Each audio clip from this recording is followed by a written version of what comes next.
श्रद्धेय महानुभावों, कारक प्रकरण के अंदर वारणार्थानामीप्सितः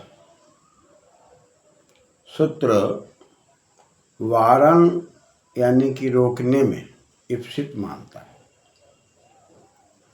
और अत्यंत ईप्सित होने पर कर्म तो है, लेकिन वहाँ वारण का शर्त घटने पर अपादान कारक और पंचमी विभक्ति की बात आ रही है। क्षेत्रात् गाम वारयति, गाय को हटाना ईप्सित है, अत्यंत ईप्सित है। कहाँ से हटाना है? तो खेत से ईप्सित है, अभिष्ट है कि खेत से हटा दिया जाए। लेकिन यह अभिष्ट जो है खेत से हटाने में है, लेकिन यहाँ पर अत्यंत ईप्सित की बात नहीं आ रही। अत्यंत ईप्सित में क्षेत्रात् गाम वारयति में गाय को अत्यंत ईप्सित माना जा रहा है और क्षेत्र को ईप्सित माना जा रहा है। ऐसी परिस्थिति में क्षेत्रात् में अपादान और पंचमी विभक्ति की बात आ रही।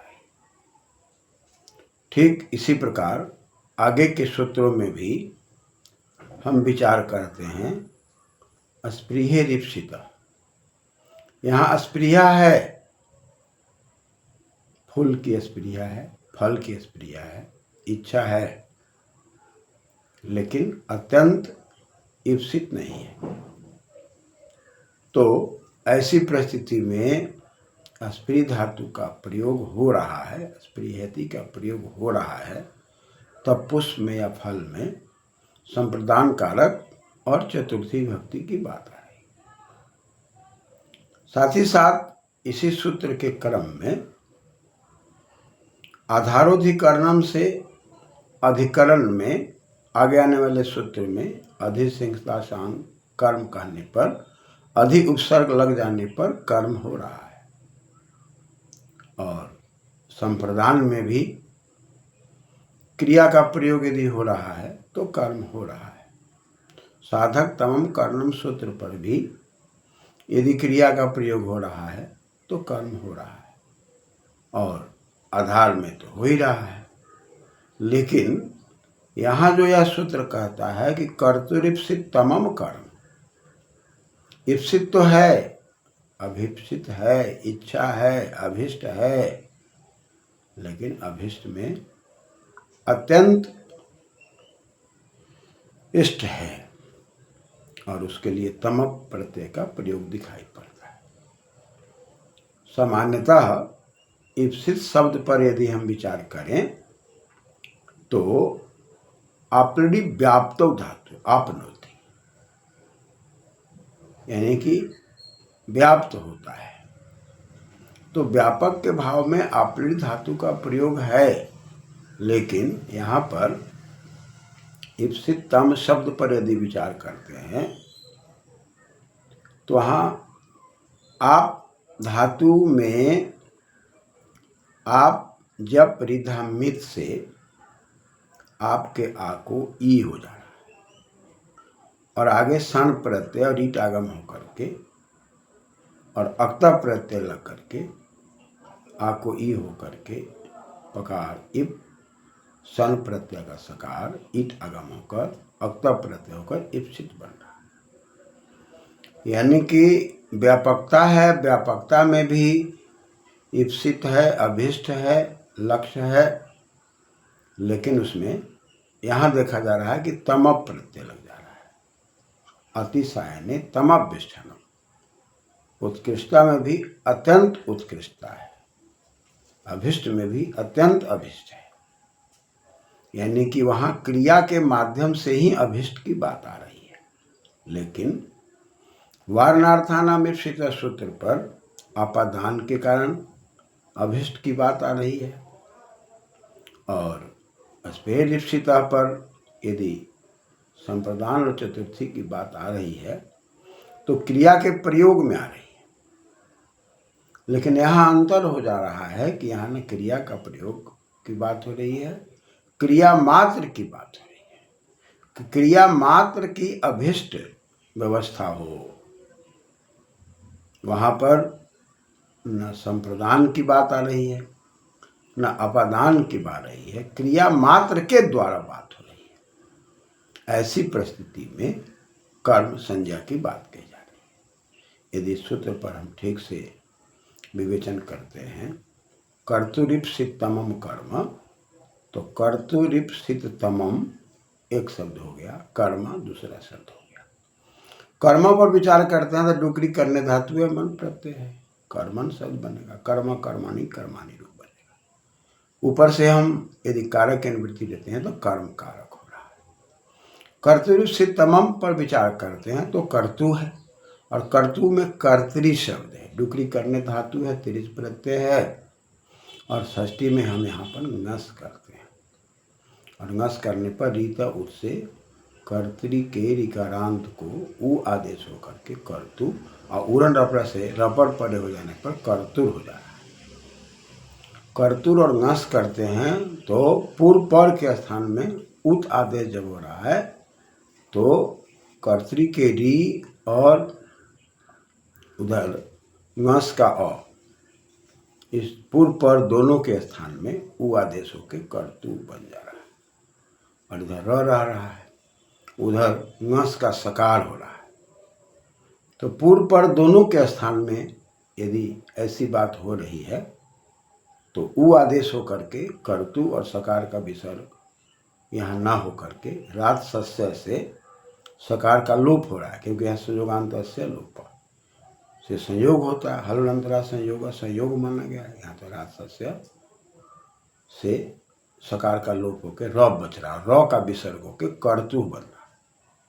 यानी कि यहाँ पर षष्ठी के प्रयोग में जो कर्तु है वो कर्ता से है, कर्ता जो है वो डुकरी करने से, और डुकरी करने में भी करण तो है, साधन तो है, कर्ता भी साधन है, लेकिन व्याकरण की दृष्टि से साधन में उत्कृष्ट साधन, अभिष्ट में उत्कृष्ट अभिष्ट, इच्छा में उत्कृष्ट अभिच्छा, यानी कि अत्यंत की बात आ रही है।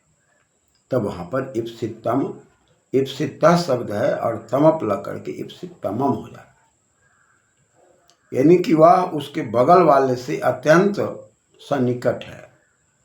जैसे हम कहते हैं वेदम पठति, तो पठति क्रिया का वेद से अत्यंत अभिष्ट हो जा रहा है। ऐसी परिस्थिति में कर्म और कर्मणि द्वितीया से द्वितीया की बात हो रही है, लेकिन कर्ता का क्रिया के माध्यम से ही संभव है। वहाँ पर संप्रदान से संभव है और अपादान से संभव है। वारणार्थानाम इप्सिता में अपादान से संभव है, अस्पेर इप्सिता में भी इप्सित है, लेकिन वहाँ संप्रदान से संभव है। लेकिन यहाँ पर जो दिखाई पड़ता है कि कर्तुहु क्रिया यत आप तुम प्राप्ति की इच्छा है, इष्टतमम अभिष्ट, जो अभिष्ट है, ऐसी परिस्थिति में क्रिया मात्र के कहने में कर्म की बात कही जा रही है। यानी कि हम इसको कहते हैं कि राम वेद पढ़ता है, तो राम यहाँ पर करता है, और वेद को पढ़ता है तो पढ़ना से वेद का संबंध हो गया, जो अत्यंत उत्कृष्ट संबंध हो गया, इप्सिततम हो गया। ऐसी परिस्थिति में कर्म और द्वितीया की बात कर रही है, यानी कि कर्तुहु क्रियाया यद अभिष्टम तत्कारकम कर्म संज्ञकम भवति। कर्ता का क्रिया के द्वारा अत्यंत उत्कृष्ट अभिष्ट है, अत्यंत अभिलाषा है, उत्कृष्ट है, इप्सित है, व्यापकता तो है, लेकिन उसके बगैर नहीं संभव है, क्रिया के बगैर संभव नहीं। क्रिया मात्र में होने के कारण यहाँ पर कर्म की बात कही जा रही है। इसलिए कर्तुरीप्सितमम कर्म, कर्ता की अत्यंत इच्छा हो और इष्ट हो, अभिलाषा हो, और वो क्रिया के माध्यम से क्रियते क्रिया, यदि क्रिया मात्र की बात कही जा रही है तब कर्म की बात कही जा रही है। ऊपर वाले सूत्रों में कहीं पर धातु और क्रिया के संयोग से, उपसर्ग के संयोग से या अपादान कारण के संयोग से ईप्सित है, लेकिन ईप्सित तम नहीं है। और यहाँ पर ईप्सित तमम की बात कही जा रही है। अतः अत्यंत ईप्सित तम होगा तब यहाँ पर कर्म की बात हो रही है। इस बात को समझने की आवश्यकता है। इसलिए हम यदि कहते हैं कि रामः ग्रामम गच्छति, तो यहाँ गच्छति मात्र जो क्रिया है इसका संबंध ग्रामम से अत्यंत ईप्सित है। और अत्यंत अभिप्सित होने के कारण, अत्यंत अभिष्ट होने के कारण कर्ता तो राम है और राम को ग्राम जाना अत्यंत ईप्सित है। ऐसी परिस्थिति में रामः ग्रामम गच्छति, गच्छति मात्र क्रिया है और क्रिया से ग्रामम गांव को जाने की बात आ रही है, जो अत्यंत ईप्सित है और ईप्सित में तमप लगा हुआ है। अतः उत्कृष्ट रूप से ईप्सित होने के बाद ही कर्म की बात होगी। ईप्सित में तो वारण के माध्यम से, अपादान कारक के माध्यम से ईप्सित की बात हो रही है और अस्पृह ईप्सिता में अस्पृहयति के माध्यम से ईप्सित की बात हो रही है, लेकिन यहाँ पर ईप्सित तमम की बात हो रही है।